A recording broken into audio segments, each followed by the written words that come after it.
Christian Jutra, ferme Val-Nico, Sainte-Brigitte-des-Sceaux, dans le centre du Québec. J'ai 350 acres en culture, détaillés en soya, maïs. Je fais des intercalaires, je fais du sec d'automne. J'ai 90 vaches en lactation. Et avec la relève, ça me fait 150 têtes. J'ai besoin de 500 gallons d'eau par jour, et puis c'est sur une base annuelle. Moi, c'est Dave Riendeau. La ferme, c'est le potager Riendeau. On est une ferme qui est en production maraîchère, en sol organique, sur la rive sud de Montréal. On produit sur plus ou moins 800 acres de terre noire. Notre utilisation de l'eau sur la ferme, c'est principalement l'irrigation. Ça commence fin mai, début juin à fin septembre, début octobre. De façon générale, on peut dire que l'eau au Québec, elle est disponible, mais elle est souvent mal répartie. Ça peut varier à l'intérieur d'une même saison ou entre les saisons. Cette répartition-là peut devenir problématique, surtout pour les préleveurs qui s'approvisionnent en eau de surface. La disponibilité en eau souterraine, la recharge va être influencée par la pluviométrie de l'année, mais va être surtout influencée par différents facteurs géologiques. L'entreprise peut faire face à différents problèmes d'approvisionnement. Ça peut être un problème qui est local ou plus régional. Dans certains cas, la qualité de l'eau peut être problématique. Par exemple, dans l'eau souterraine, on peut avoir accès à de l'eau qui a une certaine dureté ou qui a une salinité. Ça peut être aussi un problème quantitatif, c'est-à-dire que le puits peut avoir une très faible capacité. J'ai commencé par construire un étable. Un temps qu'à y être, c'était rentrer un séparateur à fumier pour mettre la litière en dessous des vaches. Novembre 2020, le séparateur parti. Ça a très bien été jusqu'au 10 de mars 2021. J'avais plus d'eau pour prendre ma douche. Fait que là, système D embarqué, on a rentré de la neige dans l'étable, on a fait vérifier les puits, mis une réserve dans l'étable. Après ça, j'ai creusé un autre puits. On n'avait pas de garantie encore.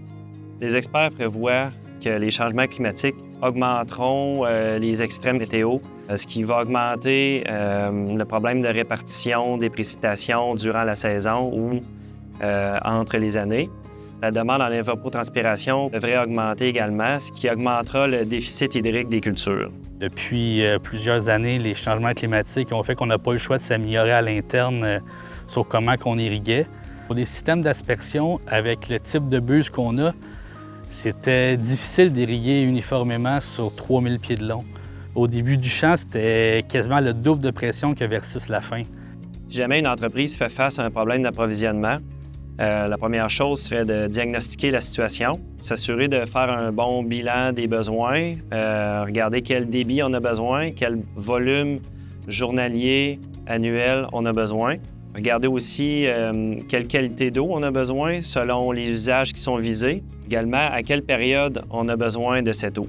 Dans le diagnostic, il sera également important d'identifier quelles sont les contraintes physiques, économiques et législatives pour s'assurer d'avoir un projet conforme.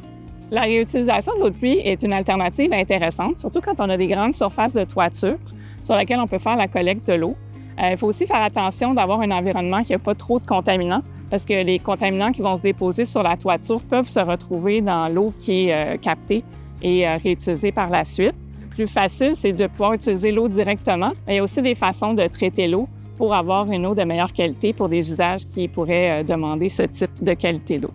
En janvier 2024, je trouve une subvention prime vert. J'ai étudié ça, j'ai téléphoné au conseiller et puis ça fitait pour moi. Novembre 2024, on a installé la réserve dans le sol et puis on a installé des gouttières tout autour de la ferme pour ramasser toutes les eaux de pluie. Si on veut s'installer un système de réutilisation d'eau de pluie, la première étape, c'est de voir quel est le besoin. Donc, de quel volume d'eau on a besoin, à quelle fréquence, pour quel type d'utilisation. Ensuite, on va vouloir évaluer les surfaces disponibles pour la captation de l'eau. Puis, il faut aussi avoir l'emplacement pour installer le réservoir. S'il y a des longues périodes de stagnation, ça peut entraîner la dégradation de la qualité d'eau. Donc, il faut trouver le bon équilibre entre à quel moment on a besoin de l'eau versus à quel moment on capte l'eau. On a fait récemment des drainages avec des contrôles de nappe. Fait que quand c'est plus sec ou plus pluvieux, bien, tu peux fermer les contrôles. Fait que quand il mouille, bien, les pluies vont rester plus dans ton sol. Puis quand c'est des années plus pluvieuses, bien, tu peux ouvrir tes nappes, comme ça l'eau se lessive plus rapidement. On a des bassins pour nous permettre d'emmagasiner le plus d'eau possible. Comme ça, quand il mouille Ou au printemps, quand il y a des neiges, on commence avec nos bassins qui sont déjà remplis. Puis tout dépendamment de la météo, on est peut-être capable d'irriguer avec nos bassins pendant un mois de temps sans ouvrir les puits. Ça fait un gros avantage. Si on n'avait pas ça, on ne serait pas capable d'irriguer sur la superficie qu'on a. Dans l'irrigation, l'utilisation d'outils d'aide à la décision peuvent contribuer à une meilleure gestion de l'eau qui pourrait, dans certains cas, faire diminuer le besoin en eau. On a essayé en 2015 de faire des tests avec des régulateurs de pression sur des petites superficies, puis on a vu qu'il y avait une grande amélioration sur l'uniformité de nos applications.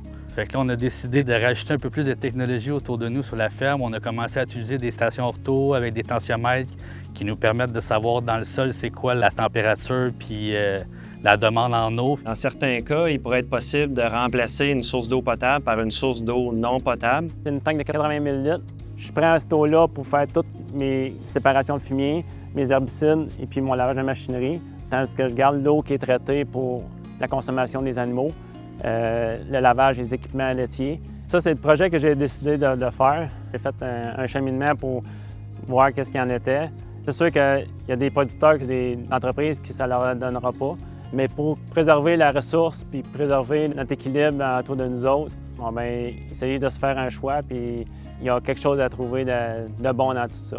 Normalement, moi, je suis un agriculteur. C'est pas vraiment mon fort en arrière des caméras, mais je crois que c'est important de sensibiliser le monde qu'il y a des efforts qui sont faits dans le monde agricole, puis qu'on est conscient de la problématique, puis qu'on essaie de trouver des solutions aussi de notre côté pour être plus efficace.